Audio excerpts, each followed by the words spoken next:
Olá, ponteiros e ponteiras, mais uma vez estamos juntos. Eu estou muito feliz porque agora a gente está iniciando a segunda fase do nosso programa Ponto a Pontos, né?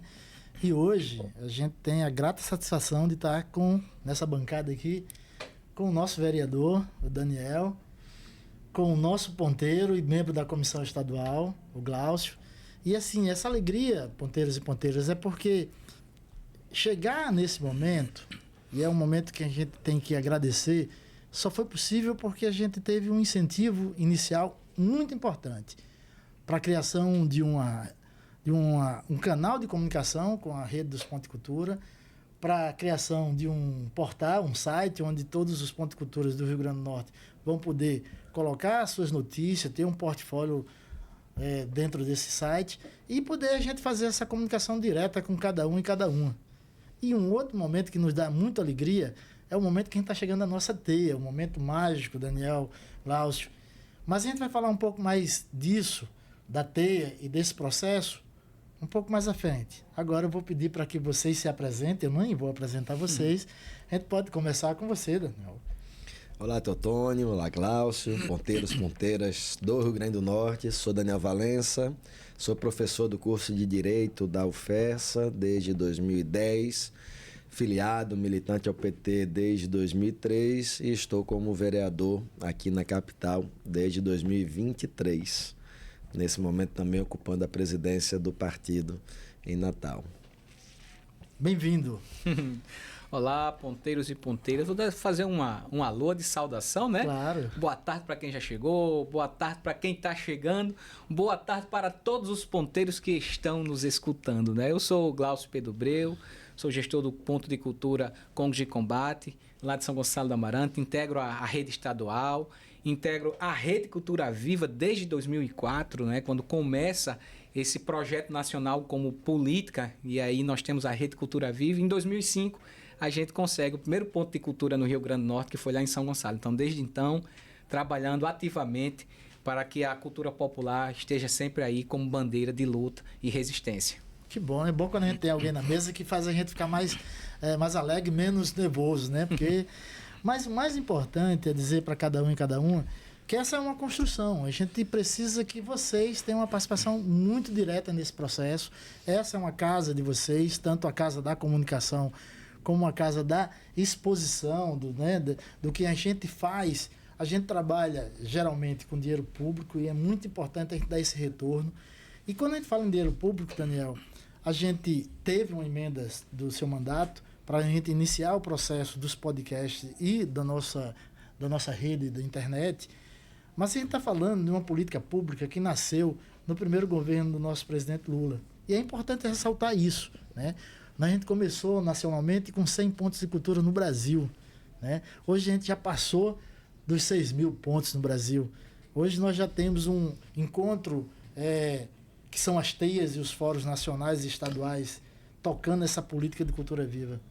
Como é que é essa relação da política, e você como uma pessoa da política, um militante do PT, sei que isso é muito mais inserido nas tuas veias, mas como é que foi essa relação sua quanto vereador e dar esse aporte inicial para que a gente pudesse tocar as coisas? Veja, na verdade conheço Teotônio antes de ser filiado ao PT, né? Ali ainda no iniciozinho do século, 2001 para 2002, exatamente. A barba ainda era, né, preta. Havia uma articulação chamada Engenho de Sonhos. Exatamente. Não é isso? Exato. Na época nós militávamos em duas ONGs de luta por direitos da criança e adolescente, que era Canto Jovem e a Novamente. E ambas tinham, enfim, a partir da cultura, objetivava promover transformações ali nos territórios do Bom Pastor, enfim, de outros... E o Canto Jovem, vereador, foi ponto de cultura. Foi ponto de cultura, foi. Canto Jovem era uma potência, né? Canto Jovem, quando eu cheguei, ele já devia ter 7, 8 anos. Tinha atuação junto, assim, centenas de jovens na capital, no interior, organizava o EPA, né? E uma coisa que me chama muita atenção desde essa época é essa necessidade da articulação e da ação em rede, né? De como a gente realmente consegue identificar quem está lutando para transformar as coisas e como que essas lutas elas se complementam, elas se somam e ganham um corpo maior, né? Então, quando o Teotônio nos trouxe essa proposta para o mandato, a gente se encontra décadas depois, né? Em outro momento histórico, em outros, enfim, outros espaços. Nós adoramos no mandato a ideia, porque a ideia dessa plataforma que a gente colocou emenda para ter ela funcionando é justamente essa. A gente fazer com que as dezenas, centenas, enfim, quantos grupos de pontos de cultura nós tivermos no estado consigam se interconectar, consigam dialogar, compartilhar as dificuldades, as angústias, as conquistas, trocar, né, materiais, sejam eles, enfim, econômicos ou não, mas trocar, né, suas experiências, e o resultado prático disso é um fortalecimento dos pontos de cultura em toda a região, né? A depender de como vocês conduzirem esse processo, a gente pode em pouco tempo ter um outro patamar de diálogo, né? Porque aí nós já estamos trabalhando também com a infraestrutura digital, tecnológica adequada para dar vazão a todas essas demandas. Então, para nós, realmente foi um prazer, um orgulho ter contribuído com essa emenda parlamentar. Eu acho que dinheiro público a gente tem que ter muito cuidado, precisa investir realmente em atividades, em projetos que apontem, né, para mudanças, para, enfim, o bom investimento do recurso público. E aí, a partir do momento que a gente trabalha a cultura na ponta, trabalha a cultura no território, trabalha a cultura popular, aí sim eu acho que a gente está fortalecendo um ideário de cultura, de política cultural, né? Por exemplo, o oposto do que a gente vê de política cultural no município do Natal hoje, né? Em que as pessoas acham que dá 1.200.000 para um artista de fora, você está fazendo uma grande política cultural. Não é isso que é política cultural, né? Não é isso de jeito algum. Exatamente. Ao contrário, isso daí é a prova da falência de uma política cultural municipal, né? Então, o que depender de nós, vocês têm nosso apoio. E para mim vai ser um prazer também estar no encontro na TEA. Perfeito. Agora, ainda nesse mês, 26, 27 de fevereiro. 27. Já Isso. fazendo aqui a propaganda em primeira mão. Exatamente. Nós vamos ter, eu vou passar a bola também para Glaucio, esse momento importantíssimo que vai ser a TEA e o Fórum Estadual. Mas dizer para você que esse portal que está aberto, o site da rede, é um espaço para cada um e cada uma, para cada ponto de cultura, seja ele com CNPJ ou coletivo, colocar as suas ações, né? E trago aqui, sempre vou trazer essa memória, que o Gil, quando assume, ele fala de um doinho antropológico, ele fala de pulsionar, né? de instigar, massagear um ponto, né? E aí, a partir desse ponto, vai irradiar. E nós, ponteiros e ponteiras, nós fazemos isso na prática, né? Com as ações, com cada ação que um ponto de cultura faz na sua comunidade, ela reflete e ela se espalha como um sinal positivo. A gente vive num momento que a tecnologia está muito avançada, mas que a gente também bebe ou é imbuído de muitas fake news, com muitas notícias que não são tão agradáveis, né? Vale salientar nesse momento que esse é uma comunicação que ela vai perpassar o tempo, mas nesse momento hoje, no Brasil, a gente fala de espancamento em cachorro. O cachorro vira uma notícia pela maldade que nós, humanos, fazemos. Mas a gente também tem muita bondade e muitas ações políticas, né, proativas, fortes, que a gente precisa espalhar, mostrar. Então, ponteiros e ponteiras, aproveite e comece a mandar o material para o nosso site, tá? Para o site dos Pontos de Cultura. Nós temos na equipe do Pontão de Cultura, da Zoom, do Instituto Zoom, uma equipe com jornalistas, com pessoas, com bolsistas que estão pegando esse material e colocando isso numa exposição maior. A emenda, vereador, que você colocou, também teve uma emenda da vereadora Brisa. Essas duas emendas fizeram com que nós, rede, com a comissão estadual, propiciasse esse avanço agora. Mas a sua emenda, ela extrapolou o campo, né, do município. Ela atingiu diretamente o município, que é uma função também né, sua, mas ela já passou disso. Então a gente tem esse espaço não só para o município de Natal, mas para todo o Rio Grande do Norte. E com o recurso do Pontão de Cultura, né, a gente tem isso agora de uma forma muito mais abrangente. Você já está com um ponto de cultura cadastrado aí, né? Exatamente. Eu acho assim, e uma coisa importante pensar nesse recurso de ampliar e democratizar. Porque esse portal, ele nos dá uma oportunidade bacana de ampliar o que a gente já faz. Porque muitas vezes a gente fica realmente reduzido ali a um Instagram, ou qualquer outra forma, outra ferramenta, que não amplia muito, não expande. Então, para a gente dos Congos de Combate, assim, foi super importante porque outras pessoas de outros estados começaram a conhecer e acessar o nosso grupo. Então, assim, eis a importância real de ter um recurso que fomenta projetos de base comunitária, de grupos que estão envolvidos na educação popular, que estão transmitindo saberes e que muitas vezes não têm o reconhecimento, não têm a visibilidade. Então, eis aí um bom exemplo de como a gente realmente fazer com que o dinheiro público ele seja bem administrado, porque o retorno disso é social. Então, quantos e quantos grupos hoje têm a oportunidade de mostrar os seus trabalhos para além do Rio Grande do Norte, como é o nosso caso, e de outros que estão chegando, que com certeza vai se ampliar na teia na próxima semana, pós-carnaval, que com certeza os seus trabalhos vão ganhar potências. Então, parabenizo demais e a gente agradece quanto rede que seu exemplo seja exemplo para outros gestores também, outros parlamentares, de investir em cultura de maneira real, que isso realmente tem benefício para todos nós. Perfeito. E, Daniel, e tem um detalhe, né? O recurso que você passou, a prestação de conta desse recurso fica muito mais tranquilo, mais fácil, porque está exposta, né? O dinheiro está aí sendo usado e sendo exposto.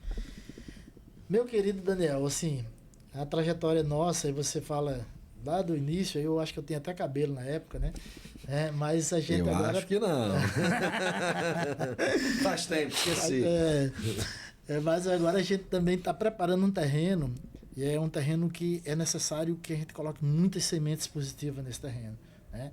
E a gente pode falar tranquilamente nesse canal, que é do Ponto de Cultura, né? Que é dos pontos de cultura, melhor dizendo, da rede, que é um canal que precisa dessa voz, né, em defesa de uma política pública de qualidade cultural, de uma defesa de um país, uma defesa das liberdades, uma defesa das questões maiores no processo de vivência, de relações pessoais e interpessoais. Então a gente pode dizer, a gente precisa manter uma política, né, que está funcionando, e para isso a gente precisa tê-lo no parlamento, a gente precisa ter um governo decente, por isso que os pontos de cultura nasceram no governo Lula, e vale ressaltar, né, sobrevivemos mesmo quando tivemos um governo adverso, que foi o governo do Valdemar, né? Como é? Cavernícola. Cavernícola. Bom, tá preso, né? Então, que bom. Mas quando a gente teve um governo que acabou, inclusive, com o Ministério da Cultura... Inimigo da cultura, né? Ele não acabou com Cultura Viva, né? A gente, as redes, os pontos de cultura continuaram sobrevivendo, porque, na verdade, é uma batalha do dia a dia.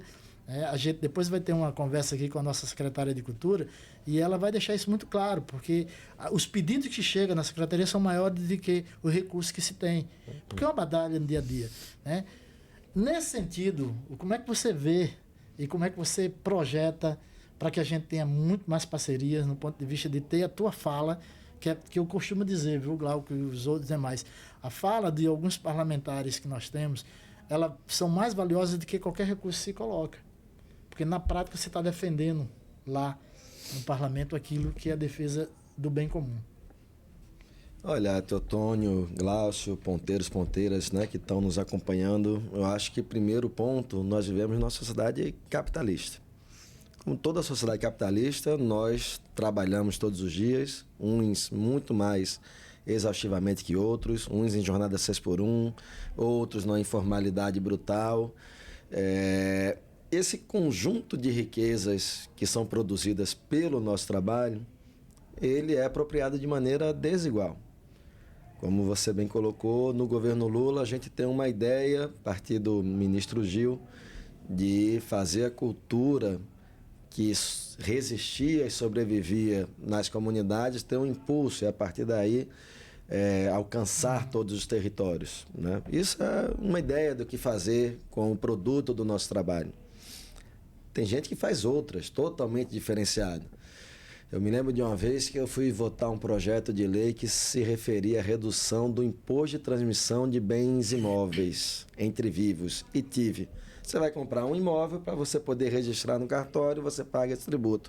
E a prefeitura mandou um projeto de lei reduzindo esse imposto. E todo mundo pensou que maravilha, a prefeitura reduzindo imposto.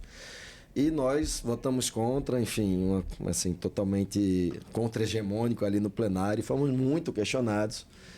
E um mês depois, o Midway anuncia uma transação, e nessa transação, ao invés de a empresa compradora gastar 48 milhões em tributos, gastou 28 milhões em tributos. Ou seja, é isso, né? Nós estamos na sociedade capitalista disputando de para onde vai o fruto do nosso trabalho.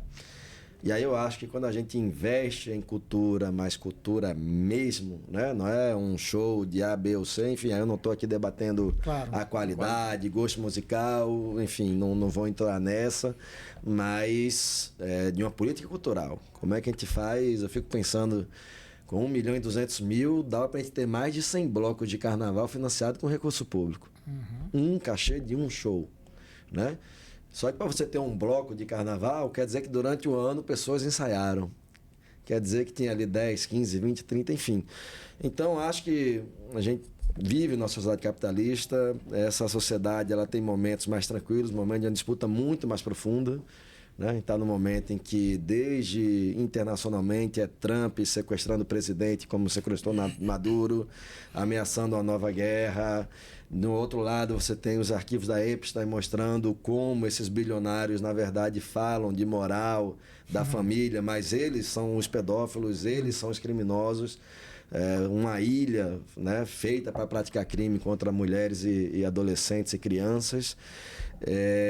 Essa crise se reflete em algo muito maior, que é você tem um período em que a história da humanidade era a história do Ocidente, passa agora a ter um momento em que a Ásia, especialmente a China, coloca isso em xeque. E aí, óbvio, que essas contradições dessa crise ficam muito mais profundas. E isso se reflete na nossa conjuntura nacional e local. Então, eu acho que a gente, primeiro, vai ter um ano muito difícil. Vai ter uma eleição dificílima. As intervenções da extrema-direita internacional, na Argentina, em Honduras, no Chile, foi muito perceptível o que aconteceu.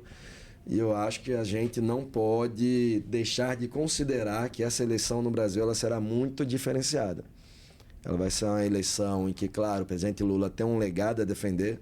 Você imaginar, Teotônio, Glaucio, que a gente passou 6 anos sem ter um reajuste da tabela do imposto de renda. Quer dizer o quê? Quer dizer que os trabalhadores pagaram mais imposto. Sem dúvida. Passamos 6 anos sem ter um reajuste do salário mínimo acima da inflação. Quer dizer que a renda do trabalho foi prejudicada em relação a essa riqueza produzida. E quer dizer que destruíram o Ministério da Cultura, o do Trabalho, enfim, o que tem a ver com trabalhadoras, eles destruíram, né? Eles destruíram. Então, a gente tem um legado muito grande a defender com o presidente Lula, mas que não vai ser fácil, né? E está aí nas pesquisas como vai ser pau a pau e como vai ter muito jogo abaixo da cintura, fora de qualquer regra democrática, né? Então, nesse cenário, eu acho que é fundamental que a gente construa candidaturas fortes para tudo, presidente, governo, Senado, Câmara Federal, Perfeito. Assembleia Estadual, e que nós nos envolvamos no processo, né? Perfeito. E aí, claro, que cada uma tem o seu caminho, tem o seu rumo, mas eu acho que quem faz cultura popular, quem faz cultura em ponto de cultura, necessariamente é um caminho de esquerda. Sim. Não tem outro caminho, não tem outro, porque... É verdade. Enfim, é isso, a gente está aqui na resistência, a gente não está aqui lutando para sobreacumulação, né? A gente está aqui lutando, está conversando com a secretária um dia desse, que o TAM foi reaberto no governo Fátima. Quando a gente olha o que os caras fazem, é transferir tudo para o teatro do Midway. Então, assim, são perspectivas muito diferentes de como que a cultura deve ser manejada. E aí, nesse cenário, eu não sei se a tua pergunta era para isso, mas nesse cenário a gente está colocando nosso nome à disposição para fortalecer a chapa estadual do Partido dos Trabalhadores, né? Perfeito. E aí que nem eu, tem vários outros nomes muito importantes, companheira Divaneide, companheiro Chico, companheira Isolda, para a Câmara Federal, companheira Natália, Mineiro, enfim, vão vir outras pessoas também, provavelmente Odon, Samanda, e eu acho que a gente tem o desafio de fazer uma campanha que realmente, de um lado, encante as pessoas, conquiste o voto, mas principalmente que a gente politize as coisas, né? Estão acontecendo coisas muito graves e que não dá para a gente não politizar. Politizar no bom sentido de a gente compreender a dimensão e as consequências dos fatos que estão em curso nesse momento no mundo e aqui na nossa realidade local. Perfeito. Eu vejo que nós temos uma grande missão quanto artistas, porque a cultura ela sempre esteve à margem de muitas coisas, mas ela é a base de tudo, né? Quando a gente pensa que a Lei Cultura Viva, ao invés de ir lá criar, ela potencializa porque ela reconhece e sabe que o que a gente faz é importante. E é por isso que a nossa luta por educação, por saúde, por justiça climática, ela é tão necessária. Então, preservar a cultura popular, preservar os fazedores, os artistas, quem está no dia a dia construindo, é necessário.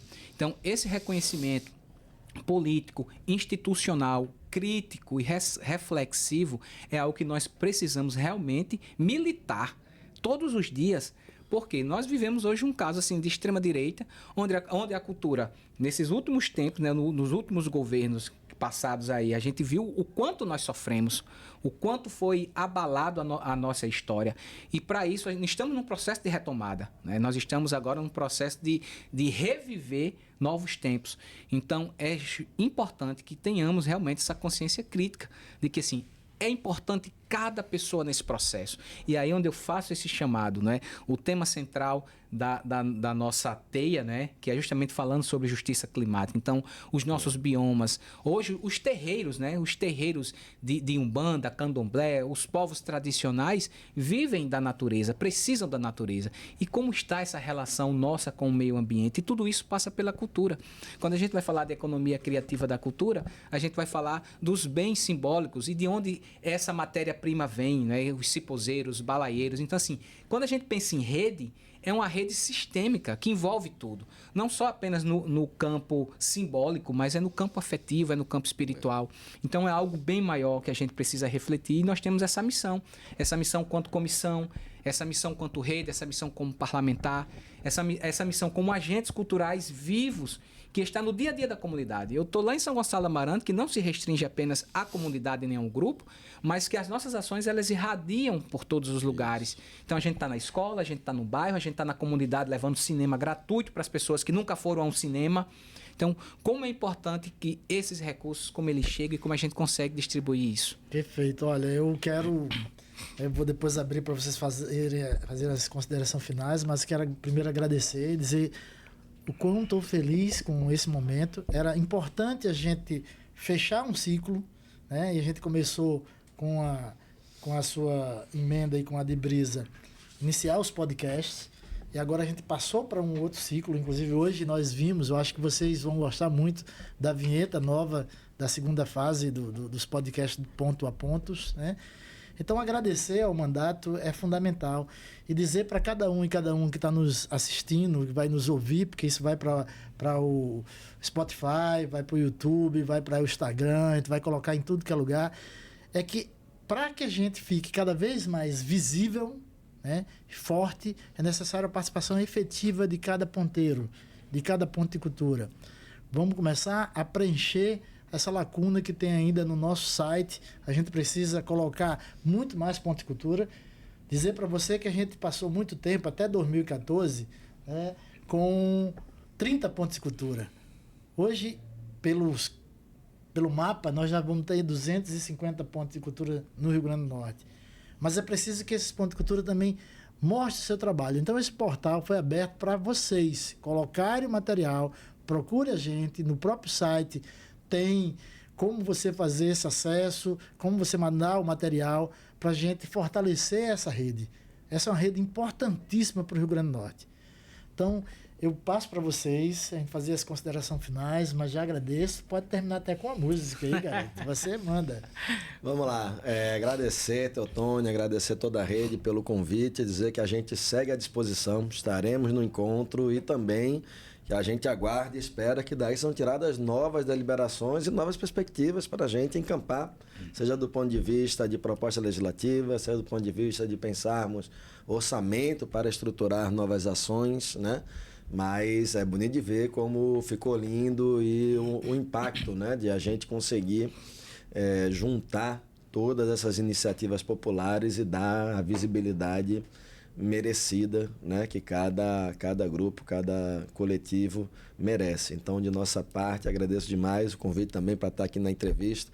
Adoro vir aqui no mercado, que deveria, assim, toda vez que eu venho aqui, eu fico, meu Deus, um lugar também. lindo desse, como é que está nesse patamar, né? Mas, infelizmente, é a realidade que nós temos e contra a qual lutamos, né? Então, agradeço demais, nos colocamos à disposição o nosso mandato e vida longa à rede. Eu também agradeço, Teotônio, de estar participando mais uma vez, né? Já estive no outro podcast e é sempre muito importante a gente que participa e que vive isso no dia a dia, poder estar aqui e falar um pouco. E parabenizar também você, toda a equipe, pelo site, pelo trabalho, pela dedicação que acompanha há muitos anos. Ver como está ficando bonito, assim, toda essa dedicação, os pontos que estão participando. Então, eu parabenizo, agradeço e desejo vida longa. O layout está belíssimo. Eu tenho certeza que depois da teia vai aumentar e vai chegar muito trabalho aí, viu? Ok. Podemos concluir e dizer, aguarda um pouquinho que tem mais, viu? Esse é o primeiro capítulo de uma fase longa. Ok. Valeu.